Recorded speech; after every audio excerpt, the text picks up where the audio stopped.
पूछा, वासुदेव आपको नमस्कार है। बोले वैशाख मास के कृष्ण पक्ष में किस नाम की एकादशी होती है? बोले उसकी महिमा बताइए। भगवान श्री कृष्ण जी बोले, राजन वैशाख कृष्ण पक्ष की एकादशी बरुथिनी नाम से प्रसिद्ध है। और इस दिन और यह इसलोक और परलोक में भी सौभाग्य प्रदान करने वाली है। बोले बरुथिनी के व्रत से ही सदा सौख्य का लाभ और पाप की हानि होती है। बोले यह समस्त लोगों को भोग और मोक्ष प्रदान करने वाली है। बोले बरुथिनी के ही व्रत से मानधाता तथा धुंधुमार आदि अन्य अनेक राजा स्वर्ग लोक को प्राप्त हुए। बोले मानधाता नाम के बड़े सूर्य वंश में बड़े धर्मज्ञ राजा हुए।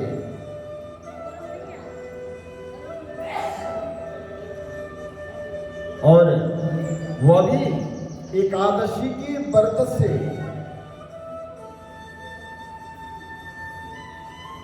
और उस व्रत के प्रभाव से स्वर्गलोक को प्राप्त हुए। जो 10,000 वर्षों तक तपस्या करता है उसके समान ही फल बरुथिनी के व्रत से भी मनुष्य प्राप्त करता है। राजन घोड़े के दान से हाथी का दान श्रेष्ठ है और भूमि दान उससे भी बड़ा है। बोले भूमि दान से भी अधिक महत्व तिल दान से होता है। तिल दान से बढ़कर स्वर्ण दान और स्वर्ण दान से बढ़कर अन्नदान बताया गया है। क्यों? क्योंकि देवता, पितर तथा मनुष्य को अन्न से ही तृप्ति होती है। विद्वान पुरुषों ने कन्यादान को भी अन्नदान के बराबर बताया है। कन्यादान भी बहुत बड़ा दान है, महादान। कन्यादान के बराबर ही गाय का दान बताया गया है, गौदान, धेनु का दान। यह साक्षात भगवान का कथन है। ऊपर बताए हुए संपूर्ण दानों से बड़ा विद्या दान है। किसी को ज्ञान देना, ज्ञान बांटना। मनुष्य बरुथिनी एकादशी का व्रत करके विद्या दान का भी फल प्राप्त करता है। जो लोग पाप से मोहित होकर कन्या के धन से जीविका चलाते राजन, वो पुण्य का क्षय होने पर यम यातना और यातनामय नरक में चले जाते, दुख पाते, कष्ट पाते। फिर पुनरपि जननम पुनरपि मरणम पुनरपि जननी जठरे शयनम, बार बार जन्म लेना, बार बार मृत्यु को प्राप्त होना, बार बार यम यातना भोगना, ये फिर चलता रहता है। तो इसलिए कहते पाप से दूर रहना चाहिए। और जो लोग पाप से मोहित होकर कन्या के धन से जीविका चलाते हैं, वह पुण्य का क्षय होने पर यम यातना भोगते हैं, नरक में चले जाते हैं। इसलिए सर्वथा प्रयत्न करके कन्या के धन से बचना चाहिए। बोले गोविंद भगवान की जय। बोले उसे अपने काम में नहीं लाना चाहिए जो कन्या का धन है, जो अपनी शक्ति के अनुसार आभूषणों से विभूषित करके पवित्र भाव से कन्या का दान करता है, उसके पुण्य की संख्या बताने में चित्रगुप्त भी असमर्थ है।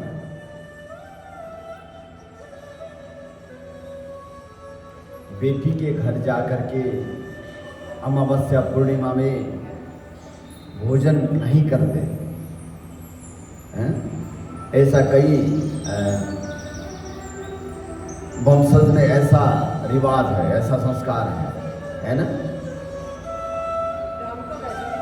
अमावस्या के दिन जाते हैं, वैसे करना ही नहीं चाहिए, पर विशेष करके अमावस्या, विषुवत, संक्रांति इत्यादियों में जा करके वहाँ तो जल भी नहीं लेते। कई वंशजों में ऐसा संस्कार है।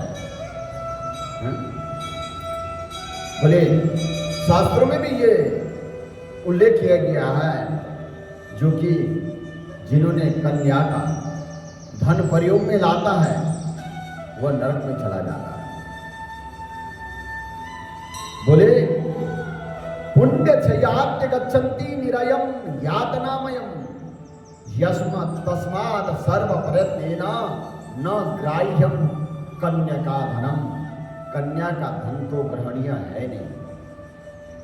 कन्या विद्येन जीवंती ये नरा पाप मोहिता। जो कन्या के धन से जीवन यापन करते हैं, जीविका चलाते हैं, हाँ बोले वो तो पाप मोहिता है, ऐसा लिखा। जो अपनी शक्ति के अनुसार आभूषणों से विभूषित करके पवित्र भाव से कन्यादान करते और उसके पुण्य की संख्या बताने में चित्रगुप्त भी असमर्थ है। बोले बरुथिनी एकादशी व्रत करके भी मनुष्य उसी के समान फल प्राप्त करता है। व्रत करने वाला वैष्णव पुरुष का एक नियम है। भले 10वीं तिथि को कांस, उड़द, मसूर, चना, कोदो, साग, मधु, दूसरे का अन्न, 2 बार भोजन तथा स्त्री प्रसंग ये परित्याज्य होना चाहिए, त्यागना चाहिए। बोले वैसे भी दूसरों का अन्न तो कभी भी नहीं ग्रहण करना चाहिए। परान्न दूषितम, दूसरों का अन्न जो होता है वो दूषित होता है। हाँ बोले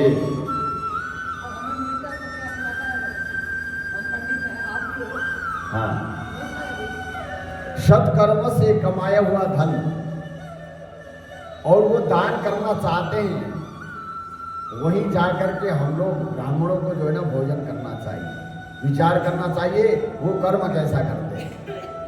सत्कर्म से कमाई हुआ धन से लाया हुआ अन्न वही दान करने का अधिकार है, वही दान लेने का भी अधिकार है, और उसको परान्न नहीं कहा गया।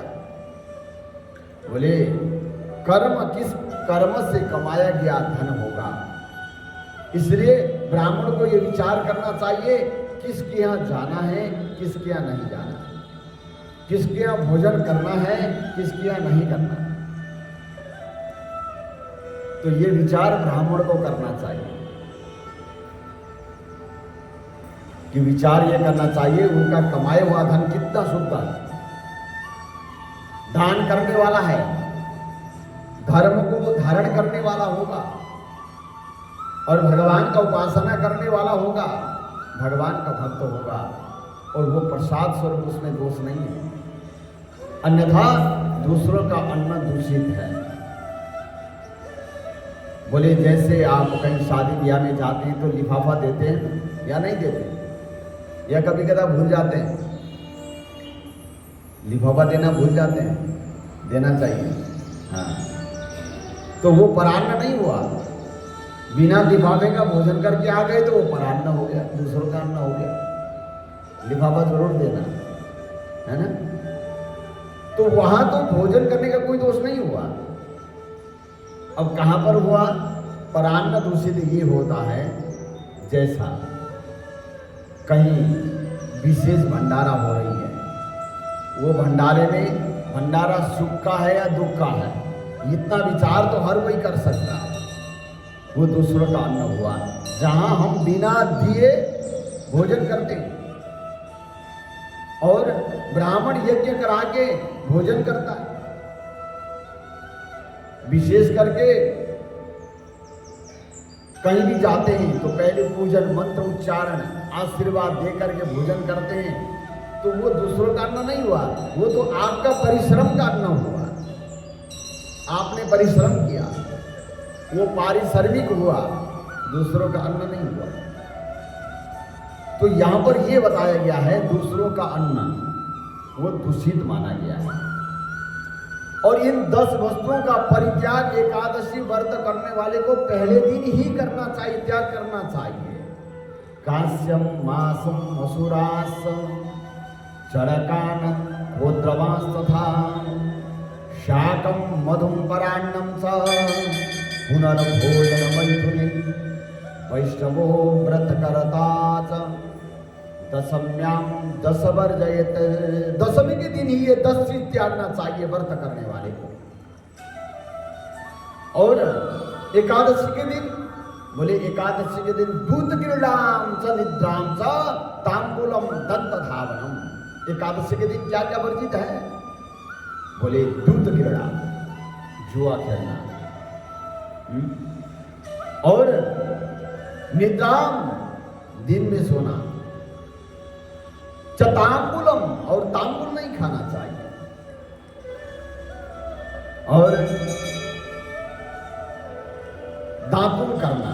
एकादशी के दिन ब्रश भी नहीं करना चाहिए, 12 बार कुल्ला करके व्रत रखना चाहिए। ये लिखा दूध क्रीडाम निद्राम तांबूलम दंत धावनम। दंत धावन का मतलब ये होता है कि ब्रश करना, दातुन करना है?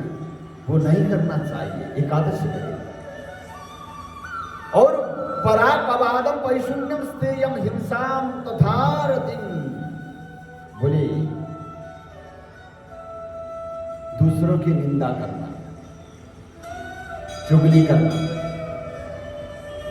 चोरी करना, हिंसा करना, स्त्री प्रसंग, क्रोध तथा असत्य भाषण, इन 11 बातों को एकादशी के दिन त्यागना चाहिए व्रत वाले दिन। दशमी के दिन 10 बातों को त्यागना है, एकादशी के दिन 11 चीजों को छोड़ना है। व्रत तो तभी पूर्ण हो जाता है, व्रतों का नियम है। बोले तीसरा दिन आ गया द्वादशी, और द्वादशी के दिन क्या करना है? व्रत पूर्णता के लिए नियम है, व्रत पूर्ण कैसे होते हैं। और द्वादशी के दिन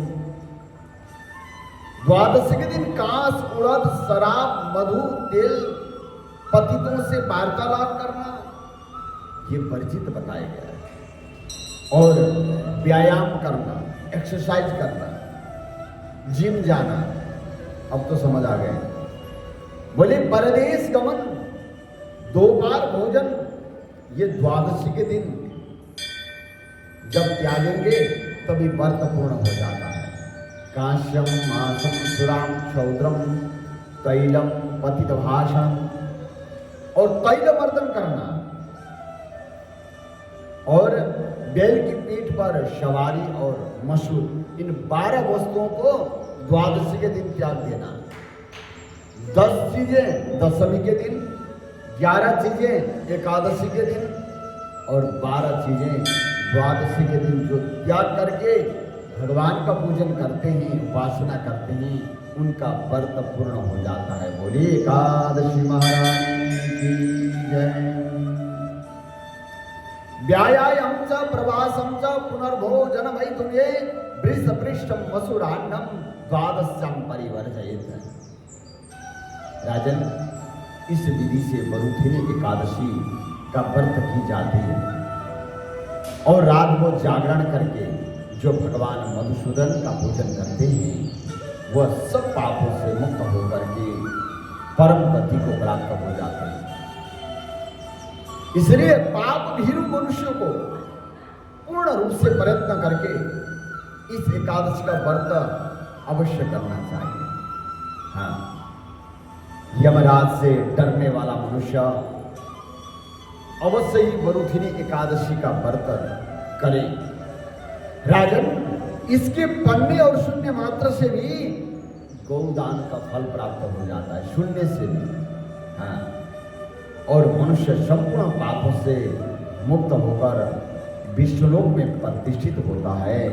इति श्री मरुथिनी एकादशी व्रत महात्म्यम संपूर्ण। बोलिए।